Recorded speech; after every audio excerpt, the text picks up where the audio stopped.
Hi, I'm Dr. Judy Morgan. I love making recipes for our pets.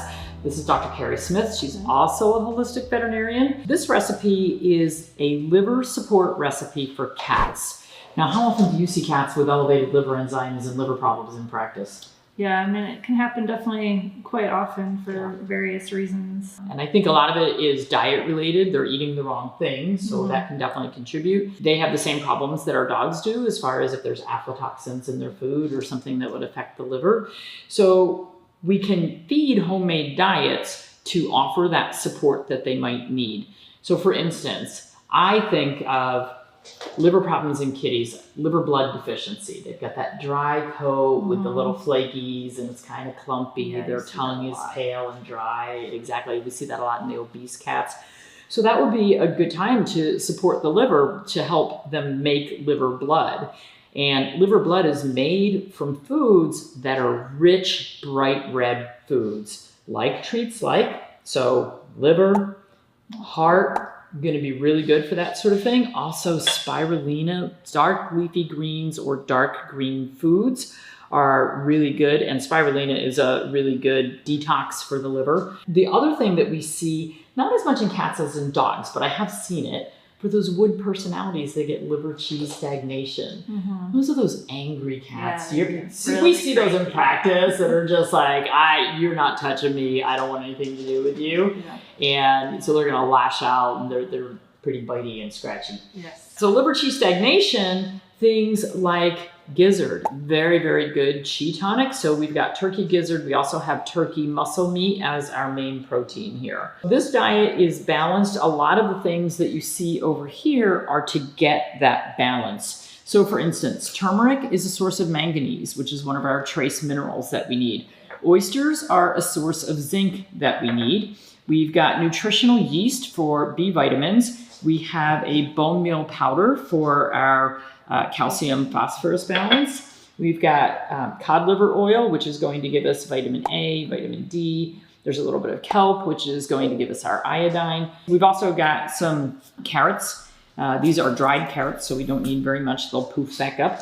This is supposed to be alfalfa sprouts, but this is one of those times when I went to the grocery store, they didn't have any, but they had bean sprouts. It's not an exact substitute. It may throw us off a tiny bit, but for one batch of food, this is going to be enough for about 5 days for one cat. This could be cooked or gently cooked, or it could be fed raw, depending on what your cat likes. So I'm going to use my small grinder today because we don't have to grind any bones for this because we're using the bone meal. If you're making this for your cats, if you have multiple cats, you may want to run it through the grinder twice just to make sure that all the minerals and things are really mixed completely throughout the recipe. If you have one cat, you're going to feed this over 5 days, then they're going to get everything they need over that 5-day period. So one day they might get a little more B vitamin, the next day they might get a little less, but it will balance out over time. If you wanted to make a larger batch, could you? Yes, absolutely. So this, you could multiply. If you try a batch and your cats love it and it's working for your cats, you could definitely multiply. So we have the recipe. And so for instance, it starts with 8 ounces of the turkey muscle meat. So if you wanted to double that, you would just use 16 ounces. So you could double everything in here.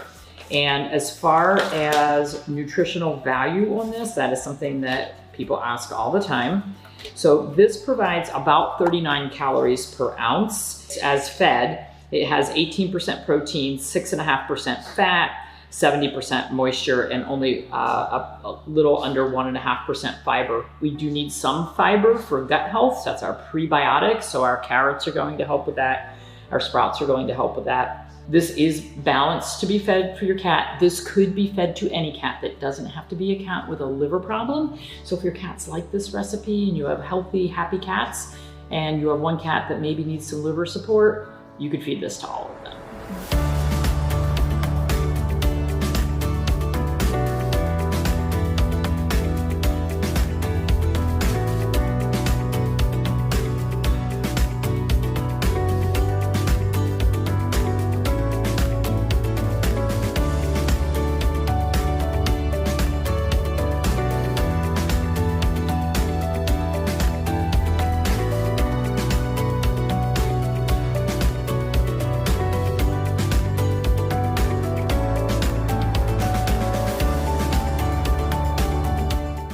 So this is our kitty food. It's been all mixed together.